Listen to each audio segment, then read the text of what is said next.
luxurious furniture and home interior like wardrobe, bed, kitchen, TV unit, POP ceiling, PVC ceiling, all type work available. Contact on Mr. Julfikar, mobile number 7709829950. وفوض أمري إلى الله إن الله بصير بالعباد لا حول ولا قوة إلا بالله العلي العظيم أعوذ بالله السميع العليم من الشيطان الرجيم بسم الله الرحمن الرحيم الحمد لله الذي كان موجودا قبل حدوث الأشياء ويبقى بعد فناء الأشياء تفرد بالأولية والقدم ووسم كل شيء مع عداء بالفناء والعدم كما قال عز شان كل شيء هالك إلا وجه وكل نفس ذائقة الموت وقال كل من عليها فان ويبقى وجه ربك ذو الجلال والإكرام ثم الصلاة والسلام والتحية والإكرام على البشير النذير والسراج المنير مولانا وسيدنا أبي القاسم محمد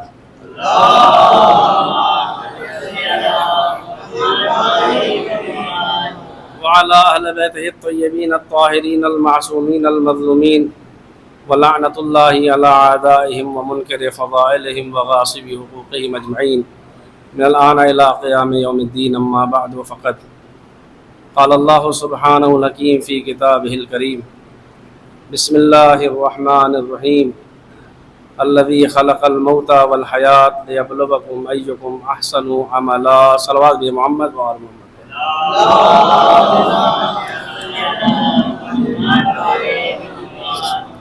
آپ حضرات سے التماس ہے کہ ایک مرتبہ سورہ حمد 3 مرتبہ سورہ اخلاص کی تلاوت فرما کر ضمانت مہدی اور ان کی اہلیہ محمد تقی اور ان کی اہلیہ شمیم الحسن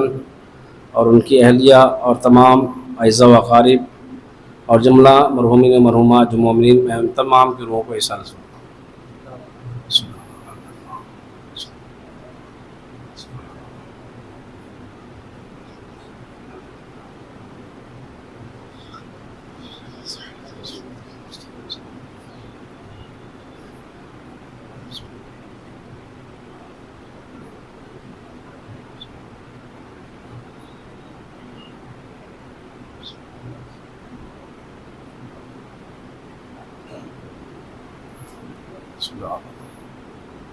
مل جل کر بابا زبر صلوات بے محمد و آل محمد.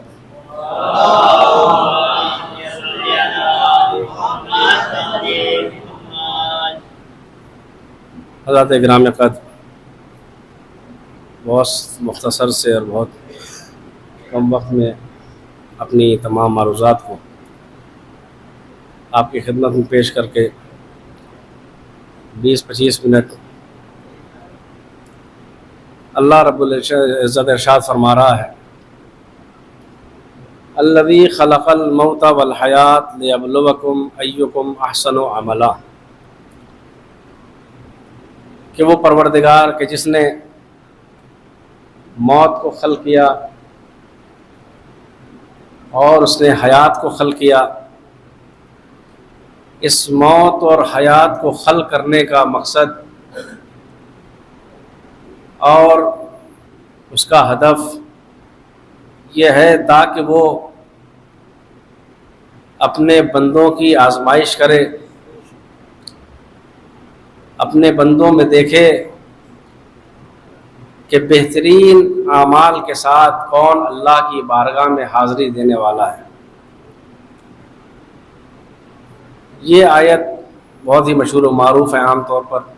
آپ حضرات مجلس سے سنتے رہتے ہیں. یہاں سب سے اصل جو چیز ہے اس آیت میں، نہ وہ موت ہے نہ وہ حیات ہے. اس موت اور حیات کے درمیان جو زندگی گزارنی ہے، اللہ کے یہاں اس کی سب سے زیادہ اہمیت ہے کہ وہ زندگی کس طریقے سے گزر رہی ہے. آیا صالح اعمال کے ساتھ گزر رہی ہے یا برے اعمال کے ساتھ گزر رہی؟ اس عمل کے بعد ہی طے ہوگا کہ ہماری اور آپ کی موت کی کنڈیشن کیا ہوگی، کہ وہ کتنی تکلیف دہ ہوگی یا کتنی آسان ہوگی۔ شرط یہ ہے کہ انسان اپنے عمل میں درست رہے، اپنے عمل میں انصاف پسندی کے ساتھ زندگی گزارے، دوسروں کے حقوق کو پامال نہ کرے بلکہ اسے بہترین طریقے سے اس کی ادائیگی ہو۔ اس لیے عزیزان گرامی، جب موت کسی کو آتی ہے، میں بس انہی باتوں میں اپنی مجلس کو مکمل کروں گا کہ موت تو ہر ایک کو آنی ہے، موت سے کسی کو بھی فرار ممکن نہیں ہے، لیکن موت جب آئے گی تو کیا ہر ایک انسان کو ایک جیسی موت آئے گی؟ موت آنے کے وقت کی کیفیت الگ الگ ہوگی۔ کسی کی موت بہت زیادہ، یعنی جو ایک عمومی موت کا تصور ہے، مولائے کائنات نے جب اس سلسلے میں گفتگو کیا ہے، یعنی کلام امیر المومنین میں اگر کہا جائے تو مولا نے ایک بات صاف ستھری یہ بیان کی ہے کہ دیکھو، موت جب کسی کو آتی ہے، یعنی کسی کے لیے حاضر ہوتی، عالم احتضار کا جو وقت ہوتا ہے، وہ اتنی تکلیف دہ وہ اوقات ہوں گے کہ جس کی توصیف کرنا، جس کی صفت بیان کرنا یا اس کی کیفیت کو بیان کرنا ممکن نہیں ہے۔ ایک عام انسان اس کو صحیح سے بیان بھی نہیں کر سکتا کہ اس کی کنڈیشن کیا ہوگی، اس کی کیفیت کیا ہوگی۔ ایک عام موت کا جو تصور بیان کیا مولا نے، کہ جب سب سے پہلے جب موت طاری ہوتی نہیں، حاضر ہوتی ہے کسی کے اوپر، تو اس کے پاس جو ان اعضاء میں، یعنی پورے جسم میں جو سب سے اہم اعضاء ہیں، جس کے بعد انسان کی اصل زندگی آسان ہوتی ہے گزارنا، ایک تو انسان کے آنکھوں کی روشنی یعنی آنکھ، اور زبان یعنی بولنا، اور کانوں سے سننا، کہ اس میں سب سے پہلے جب موت حاضر ہوتی ہے تو زبان بند ہو جاتی ہے اور آنکھ دیکھتے رہتے ہیں اور کان سنتے رہتے ہیں، لیکن کچھ بول نہیں سکتے، یعنی بولنے کا وقت اب ختم ہو گیا۔ چاہتا ہے کہ وہ بولے، اپنے بیٹوں کو آواز دے، اپنے اعزاء و اقارب کو بلائے، پکارے، اور چاہتا ہے کہ اپنی کیفیت بیان کرے کہ میرے اوپر کیا گزر رہی ہے، لیکن مولا فرماتے چاہ کر بھی وہ اب اپنے حالات سے دوسروں کو باخبر نہیں کر سکتا۔ تو اس وقت کیا کرتا ہے؟ یعنی آپ محسوس کریں کہ کسی کے پاس ایک درد ہو اور وہ اتنا مجبور ہو جائے کہ اپنے درد کو بیان نہ کر سکے، اس کی خود ہی ایک عظیم تکلیف ہے یہی چیز۔ آپ اگر یہاں علماء تشریف فرما ہیں، مثلا اگر کسی ایک چیز کے بارے میں کوئی ایک ایسا علم ہو، جب عالم کے اندر واقعی علم بھرا ہوتا ہے تو چاہتا ہے کہ اس سے کوئی علم لے۔ عالم کا احترام یہ نہیں کہ صبح شام 10 مرتبہ اس کو سلام کیا جائے، 10 مرتبہ سلام کرنے سے اچھا ہے کہ ایک سلام کے بعد اس سے کچھ ایک مسئلہ پوچھ لیا جائے۔ یہ اس کا احترام ہے کہ اس کے علم سے فائدہ اٹھایا جائے، اور جس عالم کے علم سے لوگ فائدہ اٹھاتے نہیں، علم فائدہ دیتا ہے تو 70,000 عابدوں سے افضل ہوتا ہے وہ عالم۔ تو عزیزان گرامی، اس کا درد اتنا ہے کہ جو تکلیف ہے اس کو بیان نہیں کر سکتا۔ اس کے بعد دوسری جو کیفیت شروع ہوتی ہے، زبان تو بند ہو گیا پہلے، اب جو دوسری کیفیت یہ ہے، اس کے بعد وہ سننا بند کر دیتا،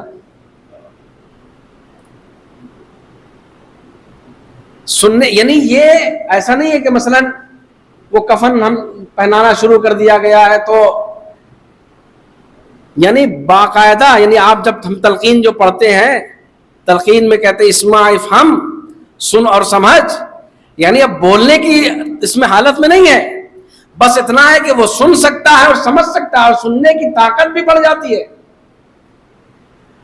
تو عزیزان گرامی، ان تمام کیفیتوں سے گزر کر، یعنی اتنی تکلیف کو برداشت کرتا ہے، اتنی مصیبتوں کو برداشت کرتا ہے، ایک کے بعد ایک، کبھی زبان اور پھر کان اور آنکھ، یہ تمام چیزیں ایک کے بعد ایک کام کرنا بند کر دیتی ہیں، تو انسان فائنلی دنیا سے رخصت ہو جاتا ہے۔ اور تفصیلات انشاءاللہ کسی اور موقع پر عرض کروں گا، لیکن یہ عام تصور ہے جو موت کا، جو مولا نے بیان کیا، مولا امیر المومنین، کہ ایک جب موت آتی ہے تو یہ کیفیت ہوتی ہے۔ لیکن سوال ہوا چوتھے امام زین العابدین علیہ الصلوۃ والسلام سے،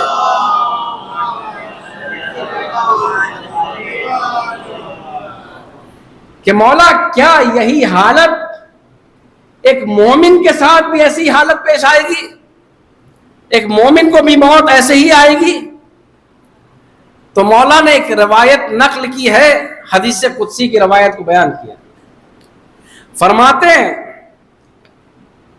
کہ قال اللہ عز وجل فَإِذَا حَضَرَهُ أَجَلُهُ الَّذِي لَا تَأْخِيرَ فِيهِ، کہہ رہے کہ جب کبھی مومن کے اوپر جب موت حاضر ہوتی ہے، یعنی مومن حالت احتضار میں جب ہوتا ہے تو اس میں اتنی تاخیر نہیں ہوتی ہے، بلکہ اس میں مولا نے بنا اس کی موت کو آسان کرنے کے لیے، مومن کی موت آسان ہو جائے، فرماتے ہیں اللہ بھیج دیتا ہے جنت سے دو پھول بھیجتا ہے ملک کے ذریعے سے، ریحانتین من الجنہ تسمى احداہما المسقیہ، ایک پھول ہے جس کا نام ہے مسقیہ، والاخری المنسیہ، منسیہ دو پھول ہیں، مسقیہ اور منسیہ، کہ جب مسقیہ اس کو سنگھایا ہے تو وہ استشمام کرتا ہے، سونگتا ہے،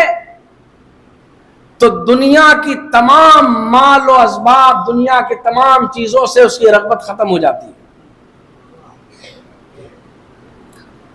اور جب دوسرا پھول اس سے سنگھایا جاتا ہے منسیہ، تو پھر اس کی روح ملک الموت کہتے ہیں کہ اس کے جسم سے جدا ہو جاتی ہے، اور اتنی آسانی سے جدا ہو جاتی ہے کہ اس کو خبر بھی نہیں ہوتی ہے کہ کیسے کب اس کے جسم سے روح الگ ہو گئی۔ یہ مومن کے موت کی کیفیت ہے، اس کے اوپر آسانیاں، یہ خداوند عالم کا سب سے پہلا کرم یہ ہے کہ اس لمحے، جس وقت تکلیف کا لمحہ ہوتا ہے، اللہ ان دونوں پھول کے ذریعے سے اس کے اوپر موت کو آسان کر دیتا ہے۔ یہ صرف کس بنیاد پر ہے؟ یہ صرف اس بنیاد پر ہے کہ اس کے دل میں، اس دنیا میں بھی اور مرنے کے بعد بھی، اس کے دل میں ولایت امیر المومنین علیہ الصلوۃ والسلام، یعنی اہل بیت کی محبت کا سب سے بڑا فائدہ جو جب تک دنیا میں انسان رہتا ہے تو کبھی بھی اہل بیت کا چاہنے والا ذلیل نہیں ہوتا ہے، اور جب دنیا سے جانے لگتا ہے تو پروردگار عالم کہتا ہے کہ اسے سلامتی کے ساتھ جنت میں داخل کر دو۔ اس لیے کہ جنت کو سجایا ہی گیا ہے، کس لیے؟ متقین کے لیے، ازلفت الجنت للمتقین، جنت کو سجایا کس لیے گیا ہے؟ متقین کے لیے۔ جب انسان اس منزل پہ پہنچے گا، تقوی کی منزل پر، تب جا کر اس کے لیے جنت تو مشتاق ہے، مومنین کے لیے، متقین کے لیے، لیکن شرط یہ ہے کہ یہ نہ ایمان اتنی آسانی سے باقی رہتا ہے اور نہ تقوی باقی رہ پاتا ہے۔ بس اپنی آخری منزل کی طرف بڑھ رہا ہوں عزیزان گرامی، یعنی ان دونوں کو اپنے دل میں پیدا کرنا تو آسان ہے، اس ایمان اور تقوی کو اپنے ساتھ لے کر جانا ایک بہت عظیم عمل ہے اور بہت مشکل ترین عمل ہے۔ یہ آسان نہیں ہے کہ ارے ہم 12 امام کو مانتے ہیں, 14 معصومین کو مانتے ہیں, ہم ماتم کرتے ہیں, مجلس کرتے ہیں, یہ تمام چیزیں, ہم 5 وقت نمازی سب ہے. لیکن اہل بیت کی تعلیمات میں جو دعائیں وارد ہوئی ہیں, ان دعاؤں میں جو ایک مشہور دعا ہے, عام طور سے آپ لوگ بھی پڑھتے ہیں سنتے ہیں, دعائے غریب, یا اللہ ہو یا رحمان ہو یا رحیم یا مقلب القلوب ثبت قلبی علی دینک. ان دعاؤں کو تعلیم دینا اس بات کی دلیل ہے, اور خود خطبہ شعبانیہ کے آخر میں مولا کا یہ جملہ ہے. مولا امیر المومنین نے رسول اسلام سے خود یہ سوال کیا اس خطبے میں, کہ جب کہا کہ کون ما ہوا افضل الاعمال, اس مہینے میں ماہ مبارک رمضان میں افضل ترین عمل کون سا ہے, تو رسول اسلام نے فرمایا اے علی, اس مہینے میں افضل ترین عمل یہ ہے کہ انسان اللہ کی حرام کی ہوئی چیزوں سے خود کو روکے, خود کو بچائے, یعنی خود کو دور رکھے. اس کے بعد مولا فرماتے ہیں کہ میں نے دیکھا کہ رسول عربی کی آنکھوں میں آنسو ہے, اور میں نے سوال کیا یا رسول اللہ کس چیز نے آپ کو رلا دیا, آپ کی آنکھوں میں آنسو کیوں ہیں؟ تو پھر مولا نے, پھر رسول اسلام نے 19 رمضان کی میرے ضربت کی کا تذکرہ کیا کہ یہی وہ مہینہ ہوگا جس کی 19 کی صبح آپ کو ضربت لگے گی, آپ کے خون سے آپ کی داڑھی کو رنگین کر دیا جائے گا. اور کوئی ہوتا تو ساتھ میں یہ بھی سوال کرتا کہ آپ نے یہ بتا دیا ہے, تو پھر ہم وہ دن ڈھونڈتے کہ اس دن سے کیسے بچ جایا جائے, اس دن مسجد ہی نہیں جاؤں گا.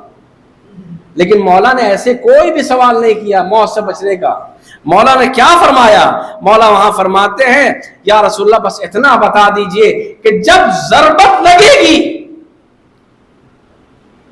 تو اس وقت دین سلامت ہوگا یا نہیں ہوگا. آپ غور کر رہے ہیں, یہ کون فرما رہا ہے؟ جو امام الانس والجنہ ہے, انسان یعنی تمام کائنات میں جس کی ولایت واجب ہے,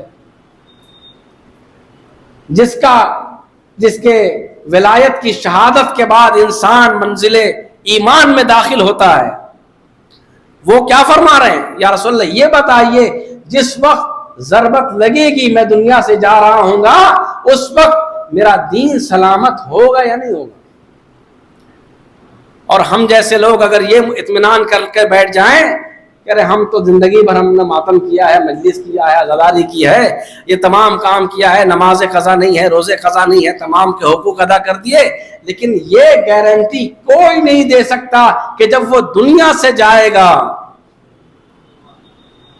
تو اس کا ایمان سلامت ہوگا.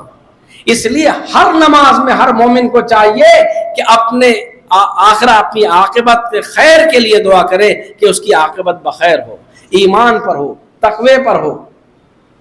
اگر یہ اس کے اندر نہیں ہے تو پھر دین ایک زبان پہ جس طرح چرخاری کی طرح ہے کہ بس جیسے تسبیح اور سجدگاہ ہم نے رکھا, کہا یا مسجد میں آئے تھے تو دین بیدار ہوا, مسجد سے نکل رہے ہیں تو تسبیح سجدگاہ کے ساتھ ہم اپنا دین بھی مسجد ہی میں رکھ کر چلے جاتے ہیں, اور پھر باہر جا کر پھر وہ ہم جیتے ہیں جو دنیا چاہتی ہے. اس لیے لوگوں نے صرف اللہ کو مسجد میں تو باقی رکھا ہے, مسجد کے باہر پھر یہ تصور نہیں ہوتا کہ وہاں بھی کوئی انہیں دیکھ رہا ہے. غور کر رہے ہیں؟ تو ہم دین مومن وہ ہے جس کا دین اس کے ساتھ اس کے لباس سے بھی زیادہ, میں لباس کا ذکر اس لیے کر رہا ہوں کیونکہ ایک عام انسان زندگی میں بغیر لباس کے تو نہیں رہتا,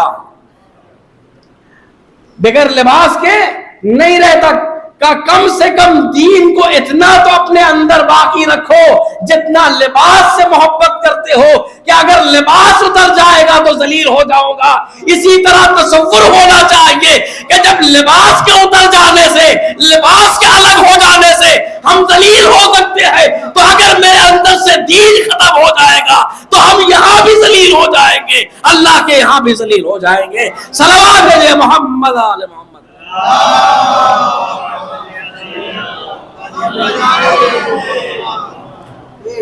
عزیزان گرامی, ایک مومن اور متقی وہی شخص ہو سکتا ہے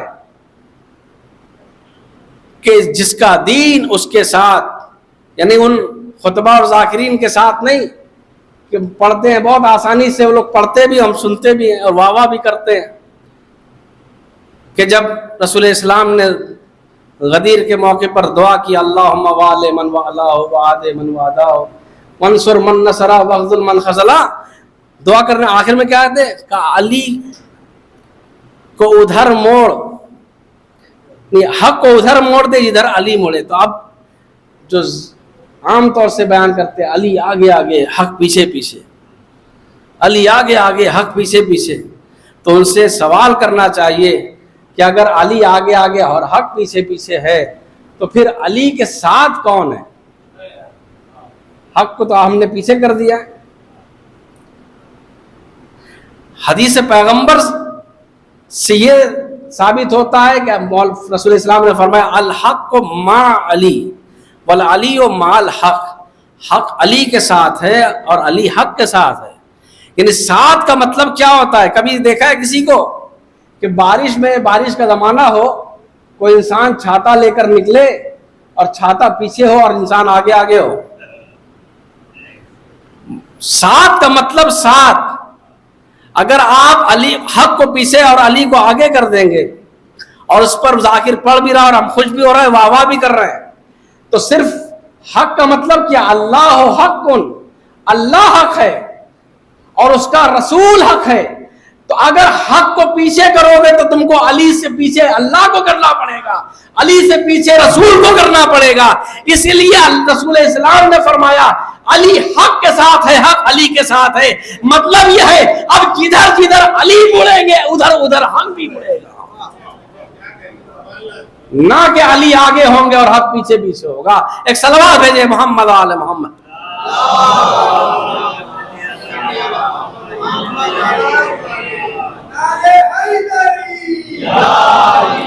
بس گرامی، میں نے آپ کے زحمات کو تمام کیا، چونکہ ایصال ثواب کی مجلس ہے، تو اسی ایصال ثواب کی مجلس میں مجلس کے اوپر ڈیپینڈ کرتا ہے کہ مجلس ایسی ہو کہ اگر اس مجلس میں کسی ایک کے بھی اصلاح ہو جائے تو جب تک وہ عمل کرتا رہے گا، جس جن مرحومین کی مجلس نے تمام جملہ مومنون و مومنات کو بھی اس میں شریک کرتا ہے، اس کا ثواب بھی ان تک پہنچتا رہے، جاری ثواب رہے۔ اس لیے اہل بیت کے صدقے میں ہم ایصال ثواب کرتے ہیں، مجلسوں کے ذریعے سے، قرآن خوانی کے ذریعے سے، سوروں کے ذریعے سے۔ ہم کربلا والوں سے ہمیں جو درس ملتا ہے، یعنی صرف اس لیے نہیں ہے کہ امام حسین علیہ السلام نے شہادت دے دی، شہادت کس لیے دی ہے یہ اصل مقصد ہے اور ہدف ہے۔ انشاءاللہ کسی اور موقع پر تذکرہ کروں گا۔ دیکھیں، ہم ان کا غم مناتے اسی لیے تاکہ اپنوں کا غم ہلکا ہو جائے۔ امام حسین علیہ السلام نے جب مدینہ چھوڑا ہے اور مدینہ کو الوداع کہنے والے ہیں، اس وقت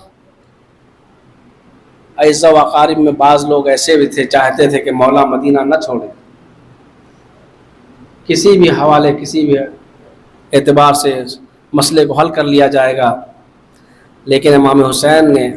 مقصد جو بیان کیا ہے اپنے جد کے امت کی اصلاح، وہ ضروری ہے امامت کے لیے، امام کی قیادت کے لیے۔ وطن کا چھوڑنا اتنا آسان نہ تھا۔ رسول اسلام کی قبر پہ آ کے، نانا کی قبر پہ آ کے گریا کرتے ہوئے فرماتے ہیں، نانا حسین جا رہا ہے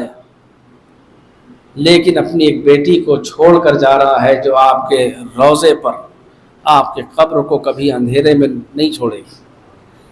وہ روشنی کرنے کے لیے۔ یہ کون بیٹی ہے؟ یہ تو ایک سبب تھا کہ روضہ رسول روشن رہے، لیکن عزیزان گرامی، امام نہیں چاہتے تھے کہ جو ہم شبیہ بی بی زہرا ہو، اس کا چہرہ بلوہ عام میں بالکل عام طریقے سے ویسے ہی گھمایا جائے جس طرح بیویوں کو گھمایا گیا۔ عزیزان گرامی، یہ کتنا سخت ہے امام حسین کے لیے، اور خود بی بی جناب صغرا کے لیے کتنا سخت تھا علی اکبر سے خود کو جدا کرنا۔ عزیزان گرامی، آپ محسوس کریں، علی اکبر سے جدائی تو ہو گئی ہے، لیکن جب تک یہ قافلہ نظروں کے سامنے رہا، مڑ مڑ کر علی اکبر بھی دیکھ رہے ہیں، اور یہاں آپ جانتے ہیں ان دونوں بھائی بہنوں کی محبت کیا تھی۔ یہی وجہ تھی عزیزان گرامی، میں مسائل زیادہ نہیں پڑھوں گا، بس اس منزل کو، اس منظر کو پیش کر دوں کہ جب امام مظلوم کربلا نے علی اکبر کے گرنے کے بعد جب آواز سنی ہے، علی اکبر تک پہنچے، بیٹا مجھے کچھ نظر نہیں آتا، یہاں تک کہ علی اکبر تک پہنچے، اے بیٹا تمہارے کر آنے کی آواز آ رہی ہے، کہا بابا سینے میں بہت تکلیف ہے، ارے برسی کی انی ٹوٹ گئی ہے۔ ایک مرتبہ عزیزان گرامی امام نے برسی کے پھل کو نکالا، اور ایک مرتبہ کہتے ہیں بیٹا علی اکبر کوئی تمہاری آخری خواہش ہے تو بیان کرو۔ ایک مرتبہ جناب علی اکبر کہتے ہیں بابا، اے میرے بابا، ارے میری آخری خواہش یہ ہے کہ جب میں مدینے سے چلا تھا، میری بہن صغرا نے بار بار مجھ سے کہا تھا، اے بھیا علی اکبر، ارے تم جا تو رہے ہو، لیکن بھیا مجھ سے وعدہ کرو کہ جب بھی کبھی تم دلہا بنو گے تو ہمیں نہ بھولو گے۔ ارے اتنی چاہنے والی بہن تھی کہ علی اکبر کا آخری وقت ہے کہ روح قفس عنصری سے پرواز کر جائے، لیکن بہن کے دیدار کا مطالبہ۔ ایک مرتبہ امام نے انگشت امامت کو علی اکبر کے آنکھوں کے سامنے کھولا، اے میرے لال لو یہ مدینہ دیکھو، علی اکبر کی نگاہیں ارے مسجد نبوی پر پڑی، علی اکبر کی نگاہیں مدینے کے گلیوں پر پڑی، اے بابا ارے صغرا نظر نہیں آتی۔ ایک مرتبہ امام کہتے ہیں اے بیٹا، ارے نانا کے روزے پر تمہیں کوئی نظر آتا ہے؟ کہاں ایک ضعیفہ ہے جو عصا کا سہارا لیے۔ ایک مرتبہ امام فرماتے میرے لال، ارے وہ ضعیفہ کوئی اور نہیں بلکہ تیری بہن صغرا ہے۔ اے میرے لال، ارے تیری جدائی نے صغرا کو اس حالت میں پہنچا دیا کہ اس کم سنی میں بھی عصا کا سہارا لیے ہوئے اپنے بھائی علی اکبر کو یاد کر رہی ہے۔ میں کہوں گا مولا، ارے اکبر کی جدائی کا یہ درد ہے، اگر علی اکبر کی آخری دیدار کرتی، ارے نکلتے ہوئے برسی کو صغرا دیکھ لیتی تو یقیناً صغرا بھی اس دار فانی سے پوری۔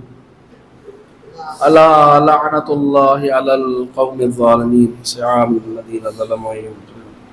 انا للہ و انا الیہ راجعون۔ پروردگار کے واسطہ اہل بیت طاہرین کا ہمارے آخری ماہ اپنے آخری حجت کے ظہور میں تعجیل فرما۔ پروردگار ہم تمام لوگوں کی مشکلات کو دور فرما۔ میرے اللہ جہاں جہاں بھی شیعہ حیدر کرار ان کی جان مال عزت و آبرو کی حفاظت فرما۔ پروردگار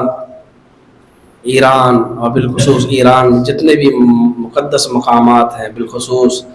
مولا امام رضا کا روضہ، بی بی معصومہ کا روضہ، اور جتنے بھی روضہ مقدسات ہیں، اور خود ایران کی دشمنوں کے شر سے محفوظ فرما۔ پروردگار کے واسطہ اہل بیت طاہرین کا اسرائیل کو نیست و نابود فرما۔ پروردگار فلسطین کے مظلوموں کی مدد فرما۔ پروردگار کے واسطہ اہل بیت طاہرین کا جو لوگ بیمار ہیں انہیں شفاء کاملہ عنایت فرما۔ پروردگار کے واسطہ اہل بیت طاہرین کا تیری بارگاہ میں اپنا آخری حجت ایمان کے ظہور میں تعجیل فرما، اور جن مرحومین کے مجلس تھی ان کے درجات کو بلند سے بلند تر فرما۔